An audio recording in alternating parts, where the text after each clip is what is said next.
Welcome everyone to the LinkedIn Power Lab webinar. Today is the 8th of February 2021 and the content for today is Create Clever Content. And this is also marking my anniversary of 1 year delivering webinars.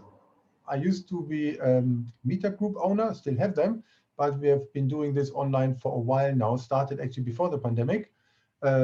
I delivered some of these webinars together with some of you. Actually, one episode with Victor, there was also one with Manisha, and but normally I would deliver it by myself out of Zoom. My name is Gunnar, for those who don't know me yet.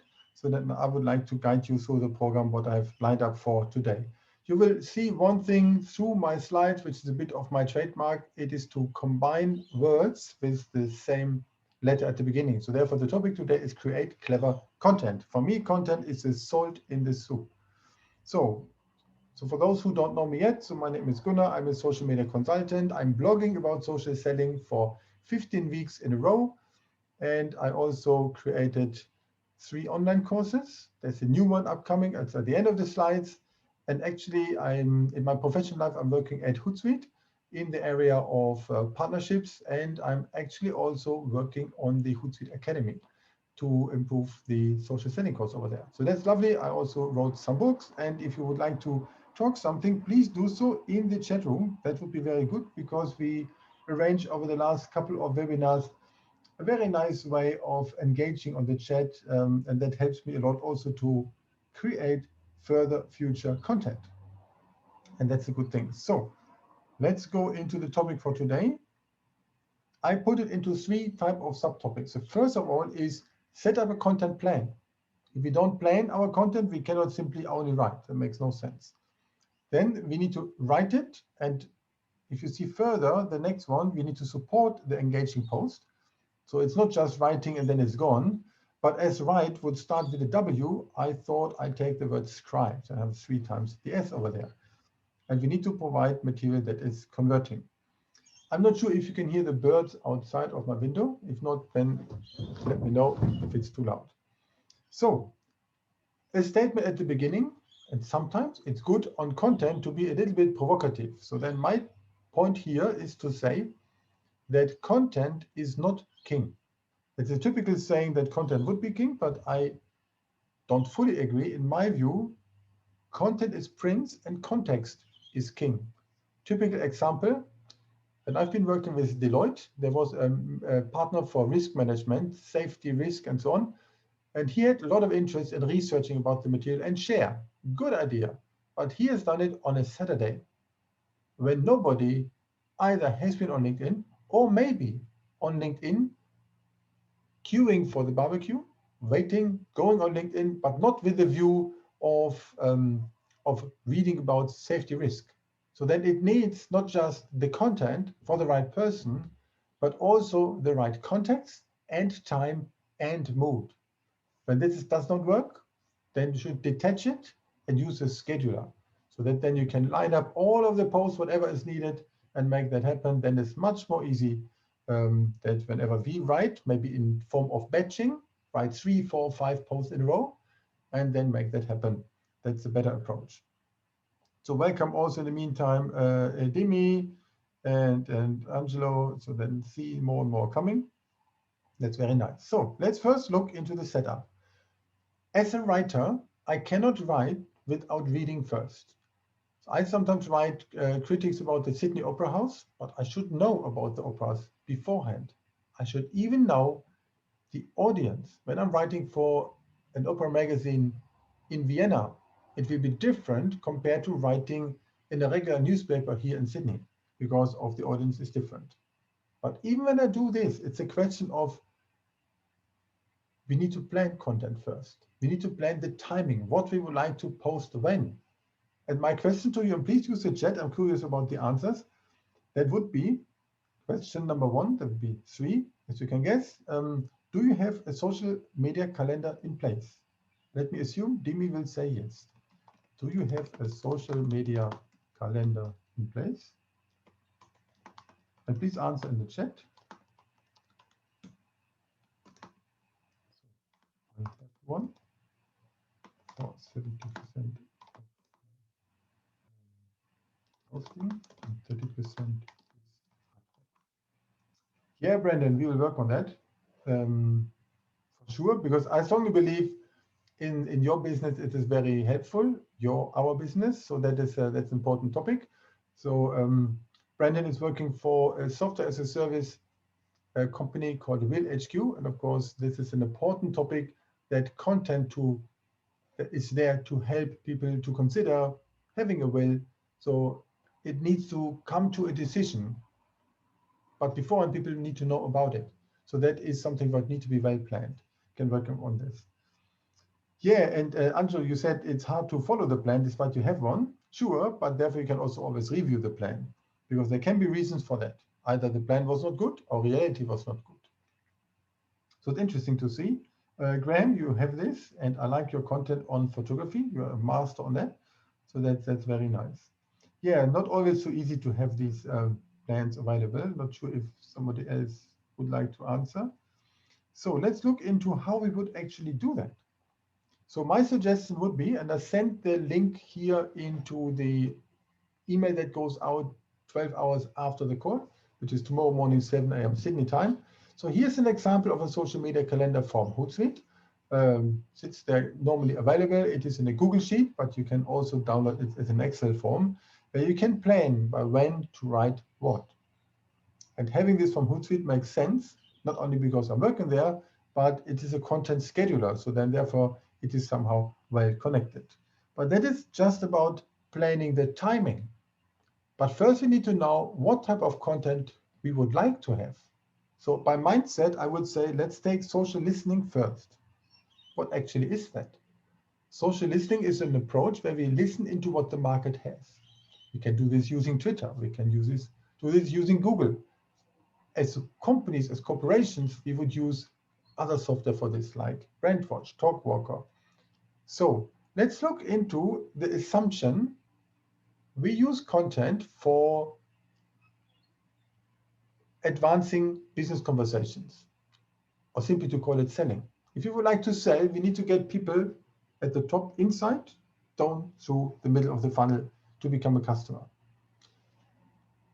So what do we need to have before we write the content? We need to have our profile in order, otherwise it doesn't do.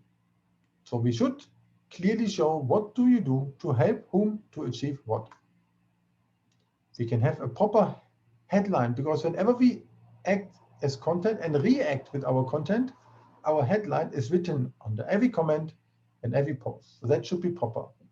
We should have also a suitable summary written in the first person. Maybe even a featured section with rich media. We want to show that we are a genuine person.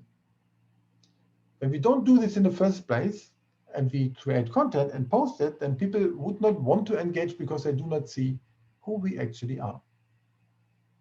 But then let's go further. On the content side, the question is, which type of topics? And let me show you an example. When I've been working at Noggin, that was a software vendor for risk management in the area of business continuity, emergency management, safety management, and so on. So then I thought the typical content would be risk management, all facets of this, customer stories around that, but also cybersecurity, what's new in that area, work health safety, what are the discussions in that area. But I'm also a person. So I thought about writing about personal growth, mindset, these type of topics as well, depending the days. I would put everything related to mindset, personal growth into a Sunday evening, for example, while I would put other topics throughout the week. So need to find out what type of topics, what type of lengths, in particular, not only in one direction. So Graham, if you would write about your photography content, then of course you have lovely pictures to share. That's wonderful. But you do not want to write only buy my photos here. So then you would rather show around. And Brandon, if you are calling about writing about setting up a will, it's not just about the will itself. It's rather about future planning, about for companies, maybe for small businesses, how they do their exit planning, selling their company. These type of topics all come together there. So there's a range of topics that you can put around your core that you can serve. And my suggestion would be about 4. and one of them would be very personal.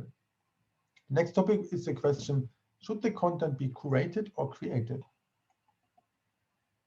So curated means you find something somewhere which fits, and then you share this.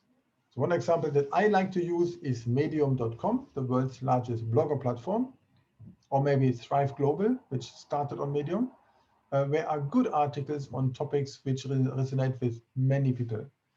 I found, for example, I'm writing normally on Sundays about habits, like my last name, but with S. And I had this on, I think Sunday a week ago, about the 10 ways to form better habits, whatever it was. And that has been quite successful. It was more than 6,500 views. But I found it on Thrive Global or on Medium, one of those two. So that's the way how you can create something. And that fits very well into personal brand.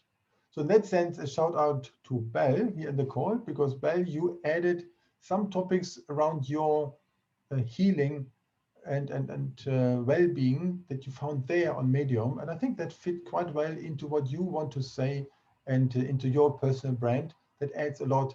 It shows me that you care about your topic, and that is really good. So the next one here on the list, what else you can do with content is about the length and the frequency. So I come to different content formats, but the question, how long it should actually be? Maybe not too long. And frequency depending the person. So I'm posting not more than twice per day, normally maybe just once. Never on a Saturday, but on a Sunday evening. And I'm finding out what is the best timing in the day, so that the frequency also makes sense. So timing, and if I don't have a chance to be live at that moment to post it, then I can also use scheduling. That's also possible, like Hootsuite. And then the idea is to engage quickly. So as an example, Heather, Rickard, you're writing typically on Monday mornings. That's when you start in your day. And then when you write there, and you know some people also would read your post and maybe already are ready to comment on it, that actually helps, because you can be sure that your content is seen from others as well. And that is going quite well. So therefore, you need to be ready to engage quickly as well. And then, of course, the question is, does the content help to guide prospects through the funnel that we have here in the middle? Therefore, what's critical also to set targets of the return on investment, why you are on LinkedIn, and measure them. So I'm measuring, and one of the targets that I have, which sounds a bit silly, I would like to have 10 posts per month who have 1,000 views each. Views are not that strong target to set, but without views, no likes. Without likes, no comments, and I need the comments. So therefore, I put it at the top, which are the views, 1,010 times, and that works quite well. So when we have said that, when we know when and what in general the direction should be for our posting, then it's all about content itself. And Scribe fits quite nicely with this old typewriter. So, and I would like to ask you, what is your reason to post on LinkedIn? What is your reason? What's the why to post content? Some people do it based out of a fashion, that is my case, or passion, pardon. Some people have other reasons.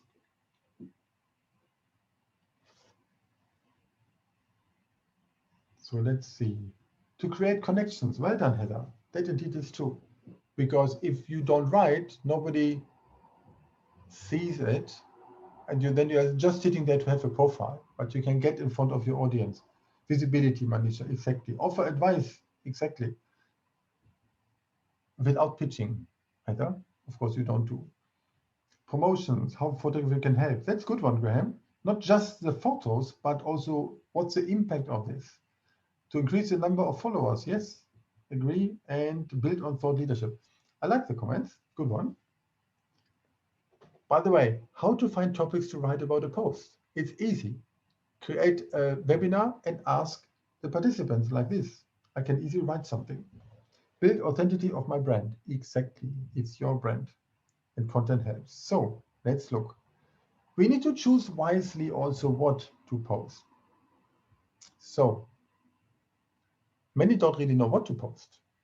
And then they easily go in the range of pitching the services. Buy this product, or buy the feeling you get from my products. But in my view, that is a bit too early. So not everybody is ready to buy. Maybe they don't have that pain point which is written, not now. It's not painful enough. They might know, oh yeah, okay, if I need to have better health, there might be some type of product that can help. Yeah, maybe Heather is the one who can help me, but I don't need it now. But then Heather is writing. And then one day Heather said, hey Gunnar, I have this challenge. Are you interested in helping? I have a range of people like you who would like to improve their health. And then, hang on, you really write to me? Yes, okay. And that way she doesn't sell, but that way she gets my attention. After building her brand, I see what she's doing, if I comment on it or not, and then it's more relevant to me. How would that work? In my view, what we write should be 80% educational and 20% about the services. And exchange with your audience what helps them.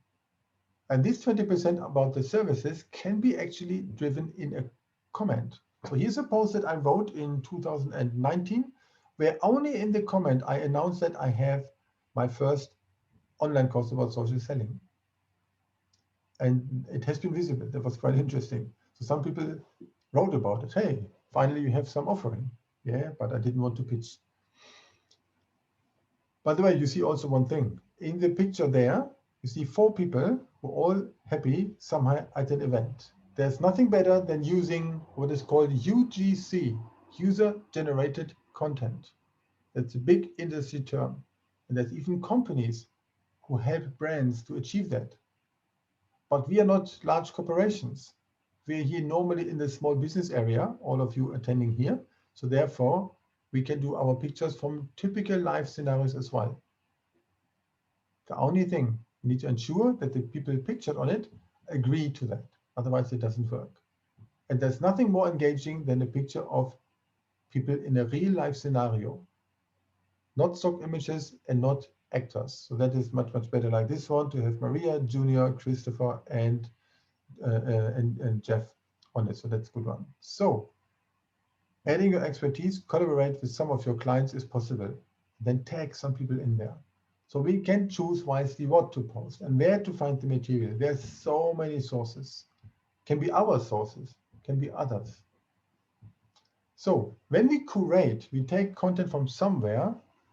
There's of course always kind of a question. It's not our own content, but it's fine. Only if you just share it like here, Gifford Thomas is actually a leadership expert. He's curating a lot of material. He compiled many of them in a book, which was not written by him. It was based on content he found, but then he commented it. But here he hasn't done it. So then I think, why is he sharing this? What's the reason for this? What's in it for me to do this? Sometimes it looks even like advertising. So that's maybe not so good. So then, my view, what we need to do is to have an enticing begin with questions to dive in. So have a look at this post here. What I've done, instead of sharing, like on the left-hand side, I wrote my own take of a story, of a post. The initial author, that was not on LinkedIn, that was not on Medium or something like this, was simply on the website of a consultant called Colin. And I liked his article about artificial intelligence and machine learning, buzzwords. Writing about this, posting about this gets nice engagement. So that's very good. So these topics apparently are trendy. I researched about these hashtags that they are trendy. So then I commented about his content that way, including the hashtags. And I wrote basically a reason why it makes sense to read the article. I didn't take the article in the first place. I wrote the post without the link. It had an image. I posted it. I edited it 5 minutes later. And then I added the link where it's written in his article, HTTP and so on. I added it later. So from LinkedIn point of view, it's not even curated. It's a created post by myself, just added by a link. Therefore, LinkedIn is not so against me that it goes away. And you see 5,270 views, a lot of comments and likes.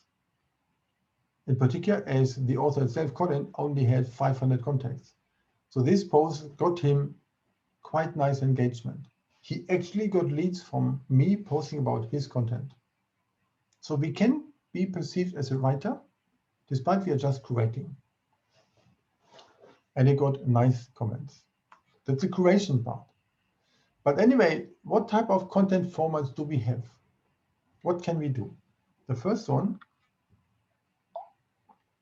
is a LinkedIn article. Back then, when LinkedIn acquired a company called Pulse, that was a publishing service, finally they got into content. Long format content, 500 words, 2,000 words, long, good for thought leadership. So if you would like to be known for something, have a range of them, maybe 2, 3 for the beginning, and over time a bit more. I have just 8 sitting there. And this is the first one that I ever wrote, which took me quite a while. That was the first time to tap into LinkedIn and social selling as a visible form, in a visible form. Back then, LinkedIn post itself would be just status updates, which today is called post. So then this is the main vehicle of the content.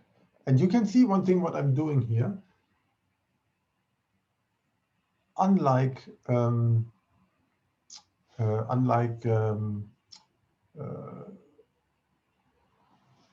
Instagram, where you would have typically a lot of hashtags at the end, I put 2 hashtags in the middle to emphasize something that is visible, bold and blue, as part of a sentence.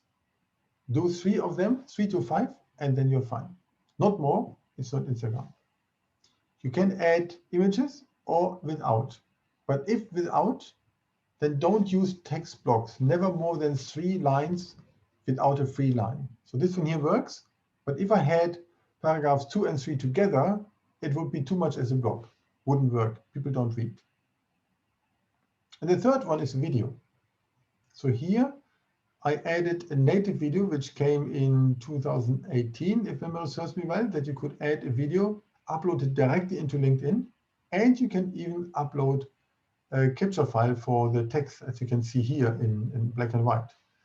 But you need to create them first, and that ideally does with a service like rev.com. They do that for $1.25 per minute, US dollar.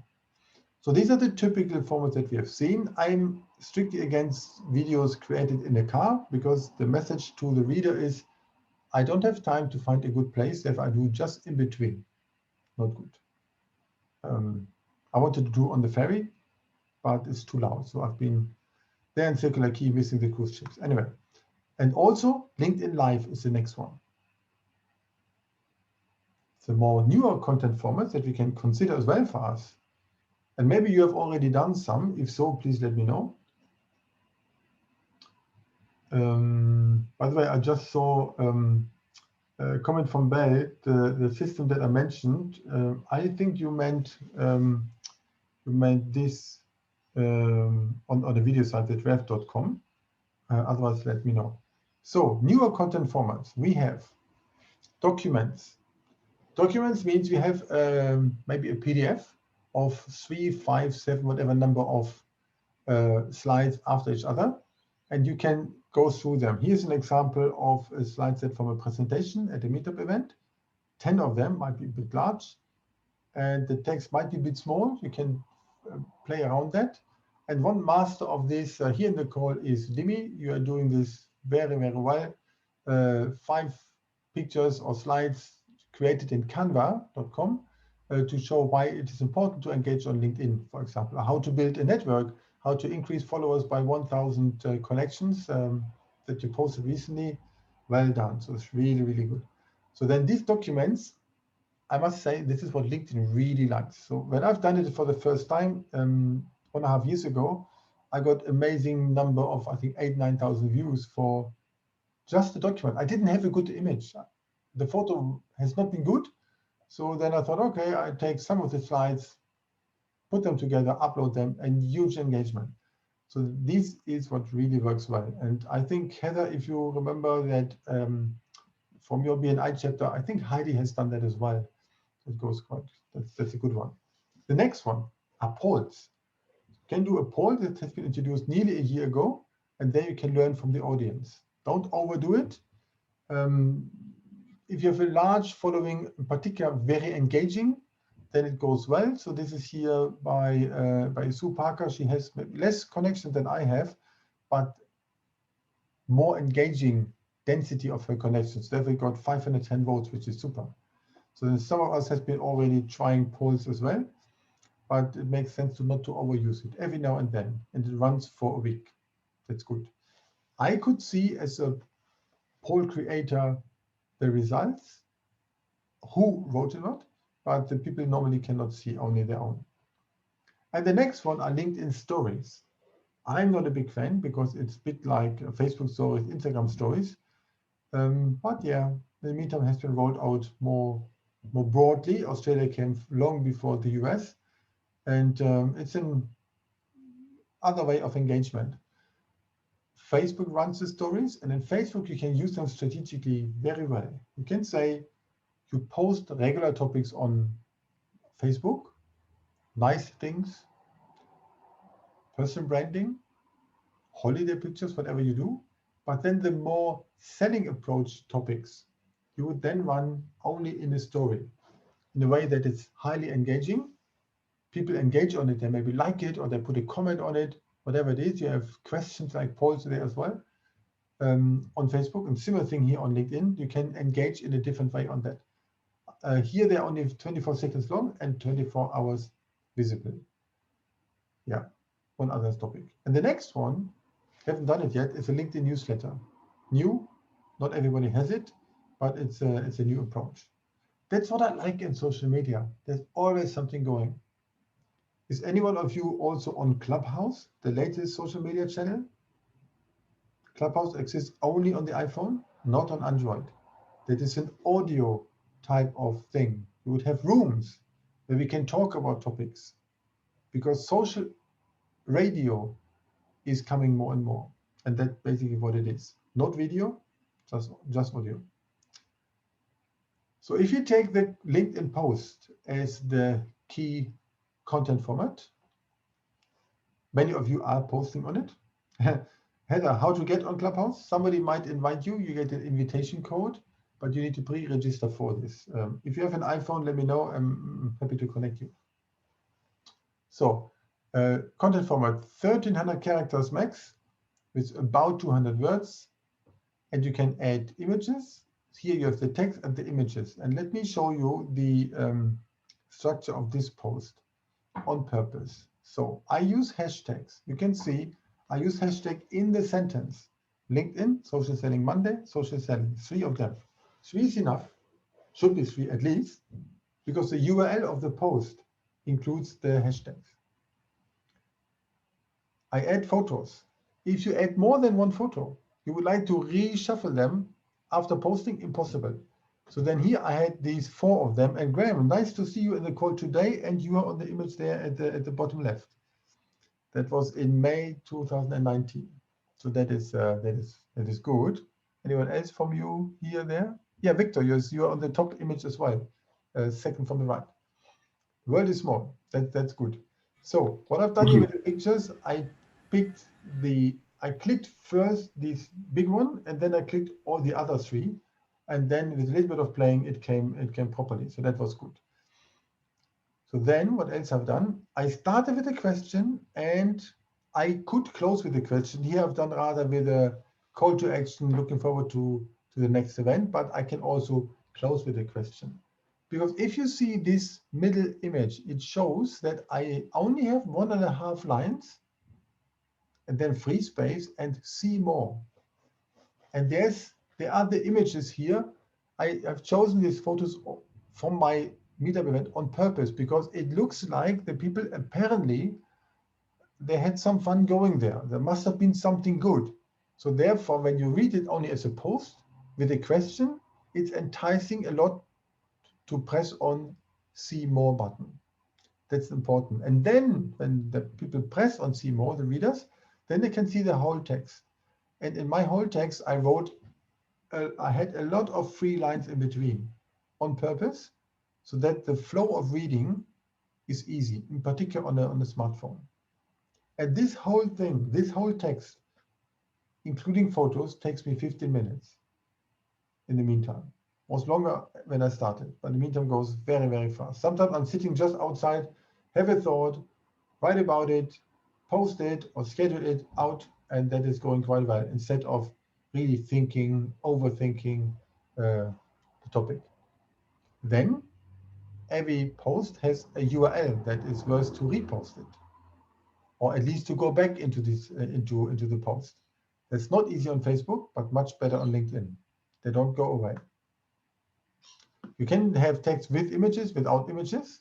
You can add videos natively, meaning uploading the file, or you link a video like Vimeo or YouTube, and you can run the polls. So for me, this is a typical example of what I like to do. Start with a question or comment, get into the topic, add some kind of bullet points because it reads quite well, or numbers, and then give further insight and kind of call to action or question further. So that is a well-running format. But we need to write what really matters, not only anything. So how to do that we get engagement? One day, I learned how to create an elevator pitch at the New South Wales Business Chamber. That was on the left-hand side. There was pictures. I was allowed to make the photo. And there was one gentleman, Nick Ores, who has been presenting. So then I, of course, tagged him and tagged more people. But the question if that was really enough. So it only said it's engaging workshop, but I didn't give more background. It looks like even the photo is too dark, so it doesn't really, without structure, work well. Later, I developed more a storytelling post format, particularly when I attended events, face-to-face. Maybe also webinars, but face-to-face goes very well. So then I guide here I describe even in 7 points. I tagged then, by the way, the people here you see them not tagged. I've done it later after making the screenshots so that they are visible and linked accordingly, because Graham Hawkins has tens of thousands of followers and he's very highly engaging, and that works quite well. Simply telling what the audience could get there, as if I would ask Graham, who's a sales expert, sales coach by himself, to say, Graham, look, I go to this event, you cannot make it, I sent you a summary. That is basically my take on it. And Dimi, as you write, stories are more relatable and good way to engage with the audience. Exactly. Another question that was there from Bell, how to put few pictures in the post. Simply when you click on image, click some more images, not just one and then add it in. Click 3, 4 of them, add them, see how it looks like. If not good, press on the little X at the top and repeat it again. Still while you're in the posting process, because after it's posted, you cannot change the pictures. If you would like to do it better, use Hootsuite. There it works even nicer. So benefit here of the whole thing to write something that is leading towards engagement is to get the perception of a value creator to drive engagement. And of course, as Heather, as you said, gaining new connects from each post is important, and that's what we can achieve. So that's all about content. I can write 2 hours, I can talk 2 hours about content creation because I really like that. But let's look into what it's leading to. So how can we support our content? Not others support, we should support. And that's an important topic because we might know people who are, I would say, multipliers or let's say professional networkers who like to engage on topics. So then one of the first persons who I met who's an expert on this one, also on Facebook, is Dick Lamb. And I came to Sydney in 2016 and met with Dick at his meetup event. And then I realized that he's quite engaging in the way how he's posting and commenting. I thought that I should also do in that way. So thanks, Dick, for joining the call today. So question, how do you engage with the comments on your post. You engage with the comments on your post. So if you post and then somebody talks or comments, how to do that? What you do with that? Do you do anything about it? Do you recognize that? How you do and when? Victor, you try to answer everyone where possible. Good one. Graham, you is replying. Of course, that's good. It's actually fair because it's paying respect to the person who invests time and effort to do this instead of anything else. So that's an important point.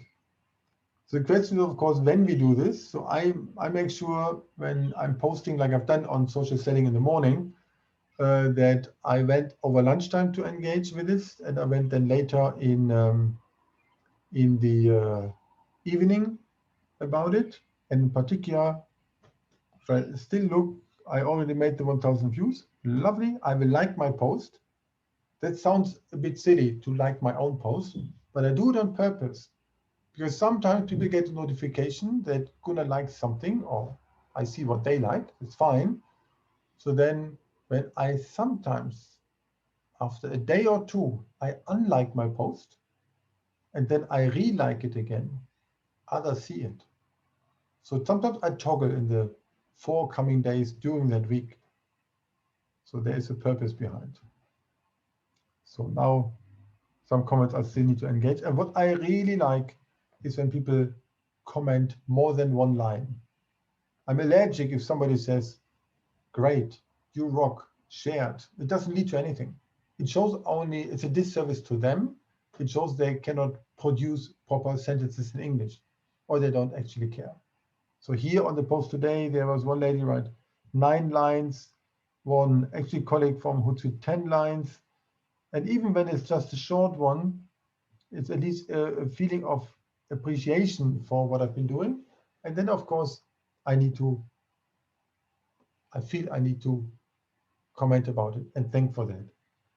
Bell, you are very good in commenting on this. You say, I respond to the comments and try and take in their feedback and how this relates to the post that I posted. That is a good idea.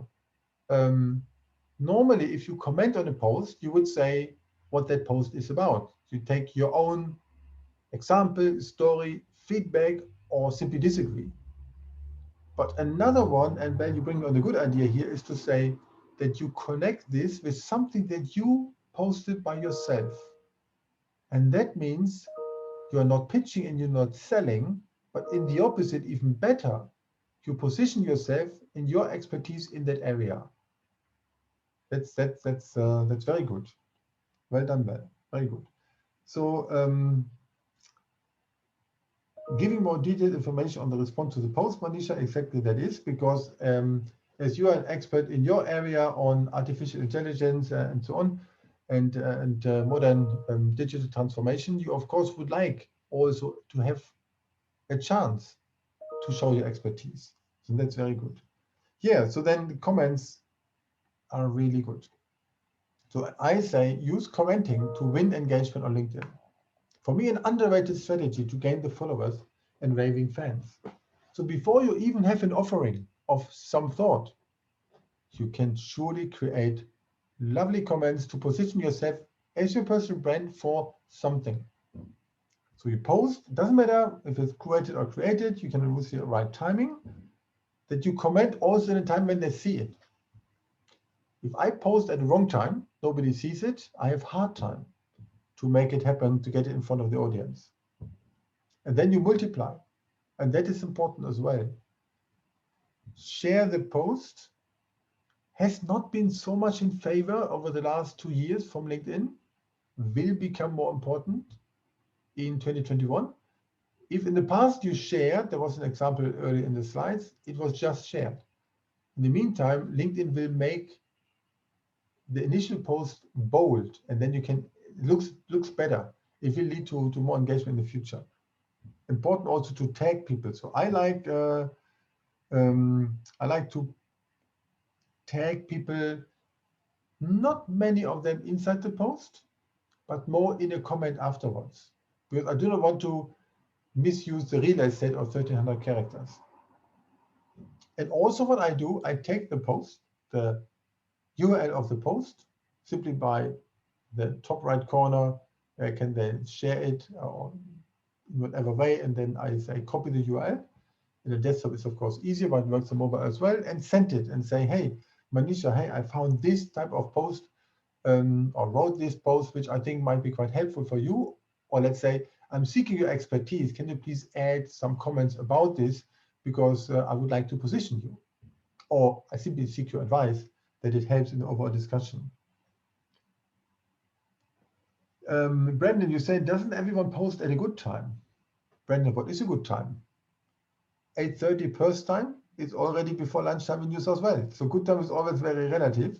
And of course, in this type of good time is a big competition. And you need to cut through this big competition. Therefore, I agree, Victor, it's a great question. So we need to get that through. And what I do, sometimes I place my comments at the next good time window on it. When I tag people in, imagine I post today, morning 7:30 to 8:30, done that, commented on the first, okay? In the lunchtime, I add a comment and write, take 5 to 7 people, not more. I group them somehow that it fits together, not that they're competitors though. And then I say, hey, dear experts in my network on this topic, what do you think about it? How can you add some value? Something like this. In particular, when they are likely to comment. And then they do this. And then when they comment it, their network sees it. So I need to ensure that my tagging of those people comes at the right time as well. So if I miss one time window, I go to the next, and then I go again to the next. It is challenging. Well, I know, depending the job that we have, because our job is not sitting on social media the whole day. Maybe mine, but mostly not. For most people, it's not the case. I know that. But just 10 minutes over lunch break might be possible on this strategic post that you have. Not on regular normal one, but on important ones for sure. And then grow. Reply to the suitable comments, as many of you mentioned. Continue a visible dialogue and invite those who you don't know yet into your network. Or you might have people who have been commenting on it, but they didn't do for quite a while. Then you say, hang on, that's nice. And then you can continue a conversation that started much earlier and check in again with the person. Without content, LinkedIn would not be what it is today. So following up quickly, that's the thing. Many people post content and then I wonder that there is no feedback. Either the post is not written well or different things happen since then.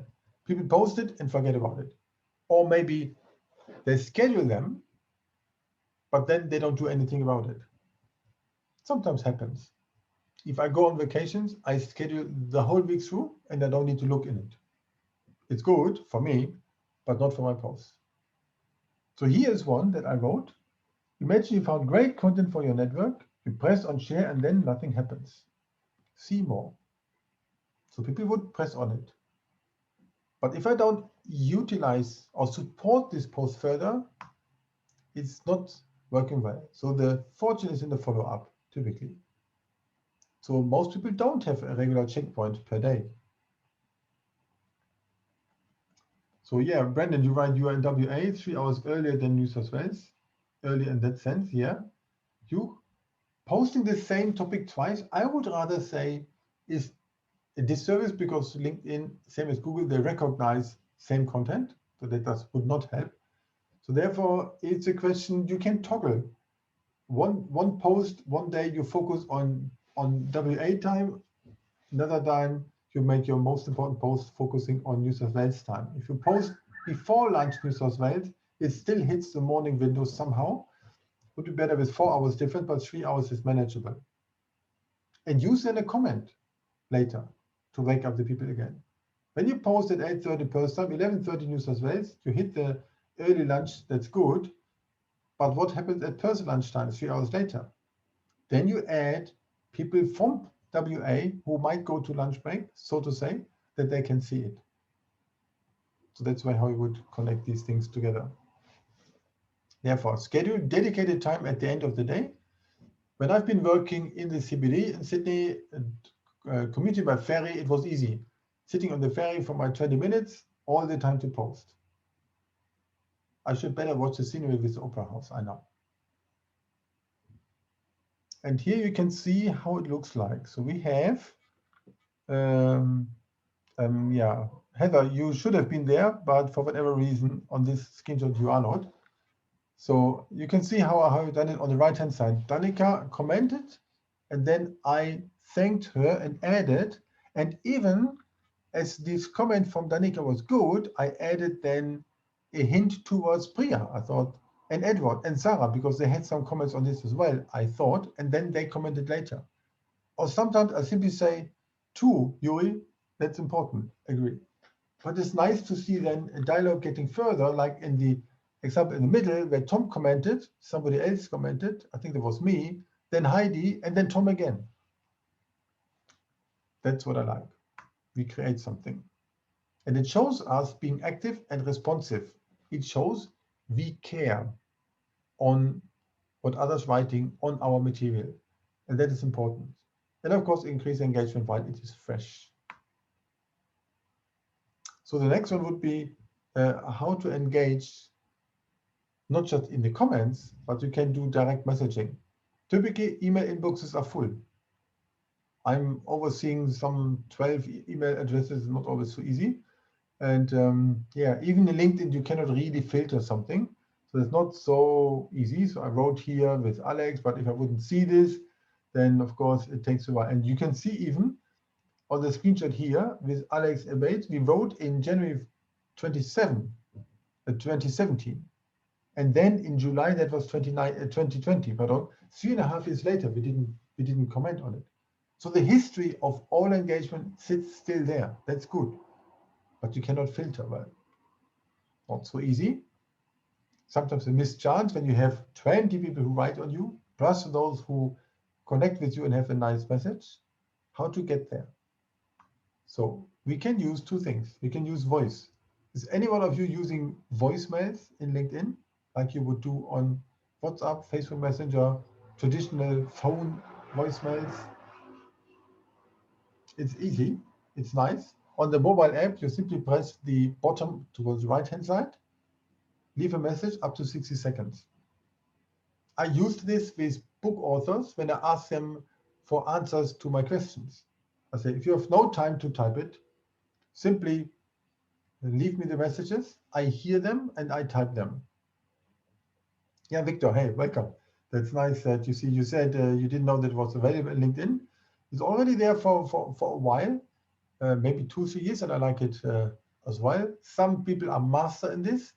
The only tricky thing, depending what we do during the day, some people might sit with customers, might sit in meetings, in conference calls, in whatever way that they cannot listen in that moment. But we would be able to read. So if somebody wants to pass me a message that I should engage on quickly, and everybody is different, but for me it would be text. I can read text, easy. But when I'm sitting in conference calls the whole day, I cannot play a message. But it depends, other people are different. They might be like, and would jump on every voicemail, but totally ignore text messages. Know your audience. And then, there where it's written, write a message, you can press on the plus sign, and there you have eight images there, attachment, photos, camera, and so on. And then you can also record a video message. Press on video. So then what you see in this image, what came, the 4 seconds was the audio, and the video looks like this. So then, unfortunately, there's a play button on my face. What can I do? But that was sitting, I've been sitting here, and I then left a message for Alex, and he could hear that. So this way we can disrupt inboxes. It's visible. We can get our point across in a sticky way.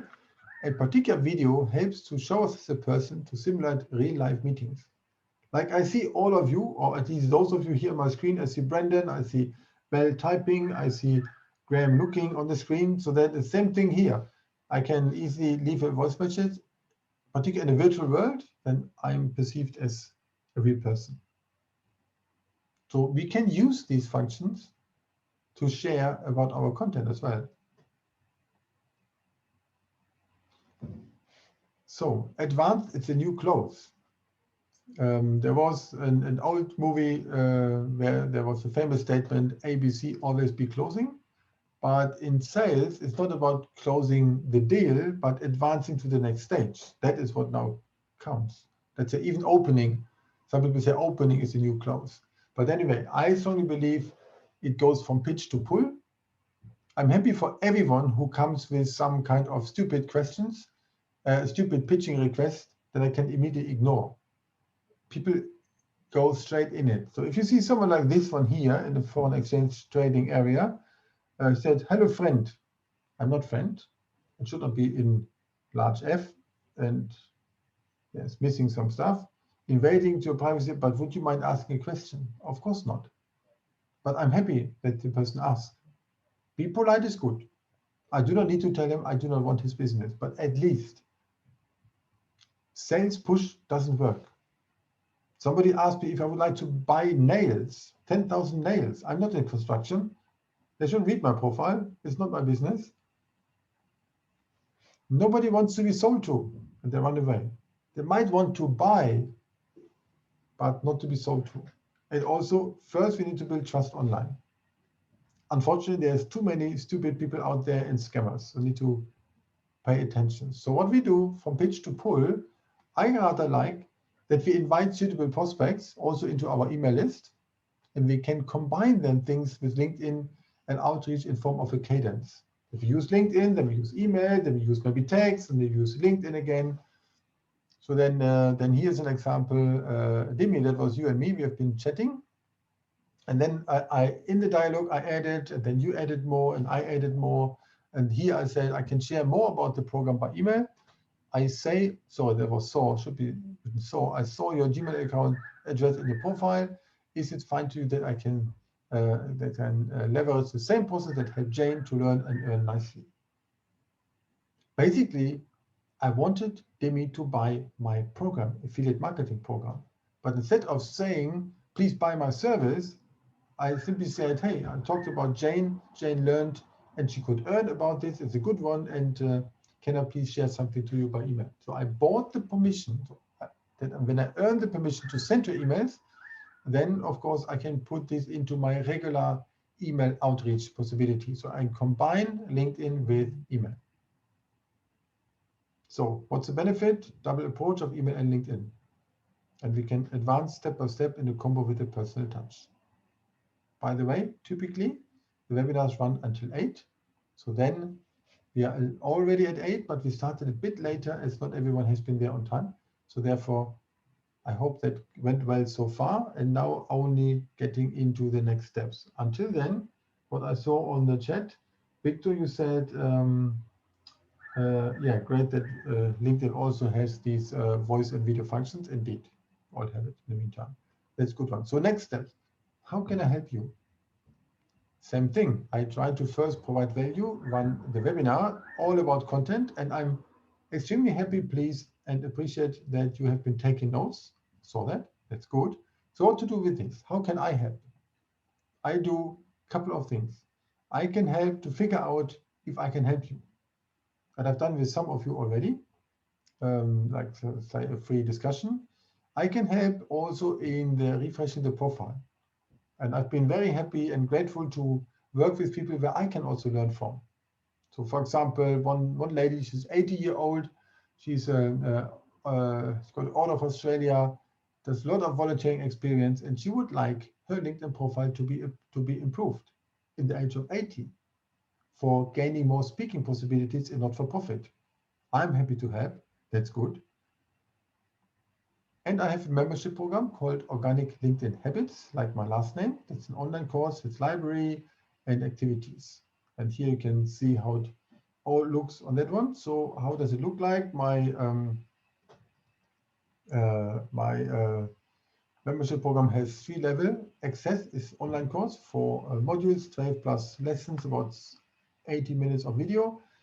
a closed LinkedIn group, and also I run a coaching call typically every fourth Monday, where we take topics from the webinar today into a more practical approach, how to do this, how to do that. And sometimes very practical, hands-on, directly in LinkedIn instead of on slides. The topic itself in the course has 4 things: challenge, why we want to do it, connect, then content, here we go for today's topic, more in detail, and convert. And that's a cabinet with more tools and recording, 5 times C. And at the end, how to do this. So I have a service just for the membership. We have all access for everything. Overall, already 3 hours video, all coaching calls, all there, for just $97 per month. And depending how far you go, I add topics. Then some say 2 months is enough. Some others say, oh no, I really need to see how I can improve. And then they go back some lessons and then they stay for much longer. Or even, and that's interesting also in Australia particular, where people understand services. So then it's not just to say we can learn, but also a bit of hand-holding, a bit of guidance. And that is then the middle level, the premium, where I add not only 1 hour mentoring per month, but also personal engagement on the posts. So whoever is there in my membership program, I really engage on the content, preferred for my students compared to anyone else. These are the 2 levels of this, what I offer. And the third one would be if the LinkedIn profile is not up to speed yet, I can help for this one as well. And that is it's labor, so I cannot do too many of them per month, but at least it's possible. And I like and helped some of you here on the call already to get to the next level. So that's what I basically do. And for those which are in the area of affiliate marketing, look into this. I know, Brandon, that's the case what you and I discussed, for example. I now have my new online course, LinkedIn for Affiliate Marketers. These are those who, affiliate marketing is basically a bit like network marketing. You have a product and you would like to sell it further and you get a commission for this. So for example, my websites are built with Kajabi, with that software. If somebody else would want to also create something like this, they can get the Kajabi from my link and I get 30% every month. That's affiliate marketing. So I created a course for those which are in that business. Also network marketing works there as well, multi-level marketing. And I can help how to add LinkedIn as organic income stream to the programs. And that has the same type of 4 topics: complete, connect, content, and convert.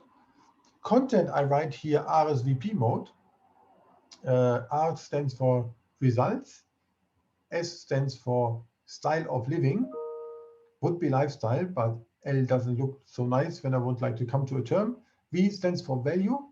And P would be for promotion. So then only 25% is about talking about the service. Therefore, it's RSVP. So, and it helps to gain the passive income. And in that sense, for those who take this, it's a larger course than the other ones. Then not only that it's available for, I think, quite an affordable price, but also it has 50% of commission. So this means if someone is in network marketing and would buy this to learn from it, they can sell it further to their team and gain half of that. If you have a team of 5 to 10 people, you say, hey, I learned from this course so much, give it, buy their link, and then you basically make more money than you ever paid.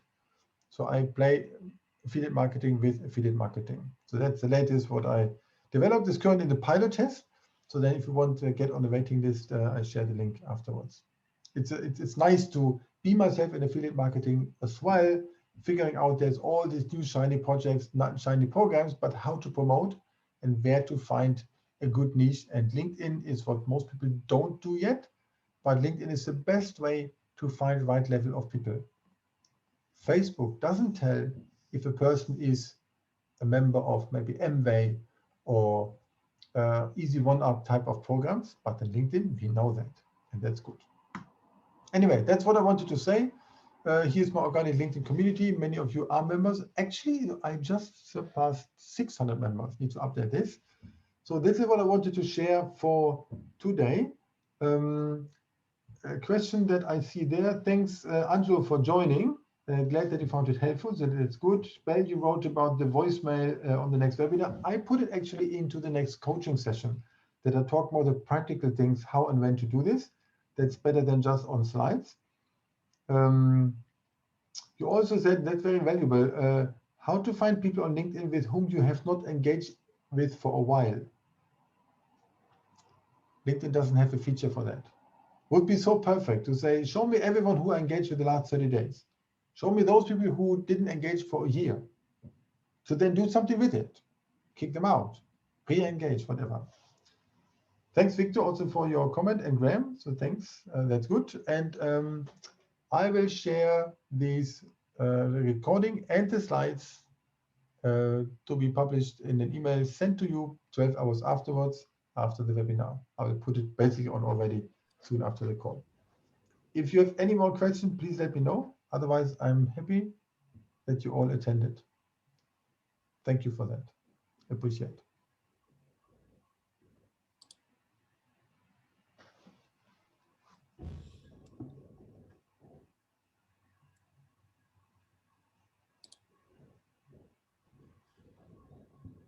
In that sense, I wish you a nice evening on Monday, or afternoon in Perth, or good morning, Debbie, in London. Goodbye. Thank you, Gunnar. Thanks, Gunnar. Thank you, Gunnar. Have a lovely day, everyone. Hi, everybody. Take Thank you, care. Gunnar. Really appreciate it. Thank you. Yeah, Thank yeah. you. Thanks, Thank Gunnar. you. I'm It was really sorry cool. that we can't find our people easily. That LinkedIn doesn't allow that. I know. Anyway, we talk about later. Yeah, that's a challenge for next time. Yeah, exactly. So, Dimi Blagodaya. Oline Děkuji. Bye bye.